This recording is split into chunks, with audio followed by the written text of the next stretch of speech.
네, 여러분 안녕하십니까? 10분 소당 이야기 한자, 오늘은 편집실 이야기 제9편을 시작하겠습니다.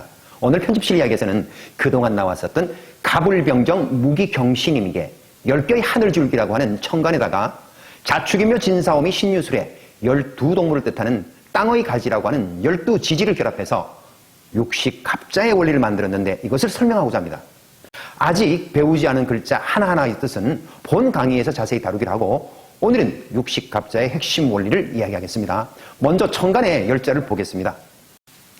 갑을병정 무기경신임계 모두 다 천간을 뜻하면서 또 작은 뜻도 가지고 있습니다. 갑옥갑 새을 남녘병 고물의정 반달창무 몸기 별경 매우신 막기림 북방계 이 천간과 지지의 한자는 글자 자체가 갖고 있는 이야기와 무관합니다. 그냥 순서와 띠를 대입해둔 글자입니다. 네, 그러면 12동물을 뜻하는 12지지를 보겠습니다.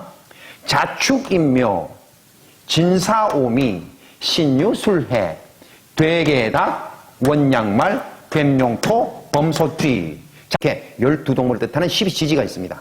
자, 여기에서 천간의 갑과 지지의 자를 본따서 갑자라고 부르고 이 천간과 지지로 60개의 순서쌍을 만들어내기 때문에 육식갑자라고 부릅니다. 자, 육식갑자는 주로 연, 월, 일시를 나타내는 데 썼는데 지금으로부터 약 3700여 년 전에 중국의 상나라에서 역대 왕의 이름에 이 천간의 한자를 썼습니다. 이것으로 보아서 이 시대부터 이미 천간과 지지를 사용한 것으로 추측되고 있습니다. 육식갑자는 우리나라의 역사적 기록에서 항상 나오는 친숙한 낱말들이 아주 많이 있습니다. 3.1운동 만세운동이 일어난 해를 기미년, 이 기미가 육식갑자이고 임진왜란 병자호란 갑신정변 갑오개혁 을미사변 을사조약 병인양요 신미양요 모두 육식갑자로 표현하고 있습니다. 그래서 과거에는 이 해를 나타내는 글자로 많이 썼다는 거죠. 자, 이렇게 육식갑자는 매년 우리가 또 공부하고 듣고 있는 글자입니다. 천간과 지지를 결합해서 육식갑자를 만드는 결합 방법을 설명하겠습니다. 자, 천간과 지지를 순서대로 1대1로 대응해서 결합합니다. 갑자, 을축, 병인, 정묘, 무진, 기사, 경오, 신미, 임신, 계유. 그런데 지지가 두 자가 더 많아요. 12자이기 때문에. 그러면 천간의 첫 글자로 돌아가서 갑, 술, 을 해가 되고 그 다음 또 병자, 정축, 무인 이렇게 시작되는 겁니다. 이와 같은 순서에 따라서 천간과 지지를 1대1로 대응해서 구해 나가다 보면 60번째가 되면 다시 처음 출발했던 갑자로 돌아오게 됩니다. 네, 그래서 천간의 10과 지지의 12, 그 두 숫자의 최소 공배수를 구해보면 60이 나오게 됩니다. 10과 12의 공약수인 2로 나눠보겠습니다. 그러면 5가 나오고 6이 나옵니다. 5, 6은 서로 나눠지지 않는 서로소의 관계이므로 여기서 2, 5, 10, 6 곱하기 6에서 60이 나옵니다. 자, 10과 12가 만들어지는 그 순서쌍을 구하면 60개가 나온다는 얘기입니다. 따라서 10과 12로 얻어지는 그 갑자의 수는 60개가 되는 까닭이 되는 것입니다. 예를 들어서 갑자년에 태어난 사람이 다시 갑자년이 된다는 것은 60년이 흘렀다는 뜻입니다. 자, 올해가 2020년은 경자년입니다. 주요 해인데요. 경자년이죠. 그러면 60년 전에 경자년이 있었고 또 올해 경자년이 왔고 또 앞으로 60년 뒤에 또 경자년이 온다는 뜻입니다. 자, 그래서 자기가 태어난 그 해의 갑자가 또다시 돌아왔다는 뜻에서 나이 60세 60살에 돌아올 환이라고 하는 글자를 붙여서 환갑이라고 부르고 그 다음에 한 살 더 나아간다는 뜻에서 나아갈 진을 붙이면 61세 61살을 진갑이라고 부릅니다.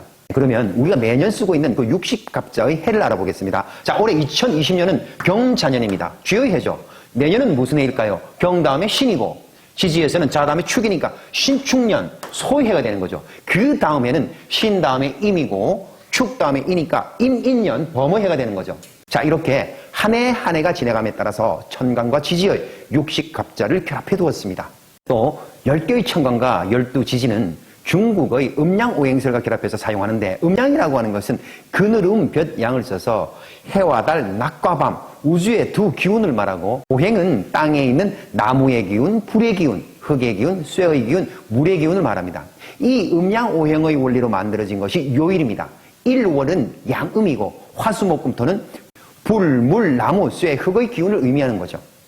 자, 그래서 12간지는 음양오행과 결합해서 만물의 좋고 나쁨을 판단하는 데 쓰였습니다.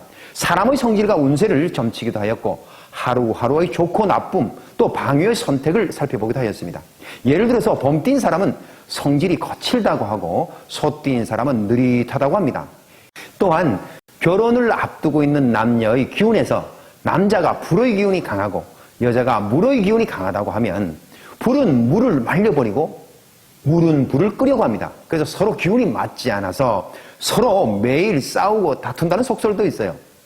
그러나 아무리 맞서는 물과 불의 극이 되는 기운이 있을지라도 우리가 밥을 지을 때 솥에 물을 넣고 적절한 불의 그 온도를 조절해서 맛있는 밥이 되는 것처럼 기운을 조절하면 잘 살 수 있는 것, 가지고 태어난 기운보다도 더 중요한 것은 삶에서 서로가 서로에게 다름을 인정해주고 이해하고 배려하다는 것이 필요하다는 것을 알 수 있죠.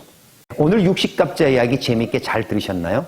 오늘 들려준 육식갑자 이야기는 과학적인 근거는 없지만 과학적으로 명쾌하게 해석할 수 없기 때문에 또 다른 소중한 전통적인 문화라는 측면에서 육식갑자는 아직도 우리의 생활 속에서 활용되고 재미와 지혜를 주는 것이라고 생각합니다.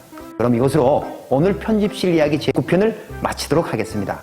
여러분 안녕히 계십시오.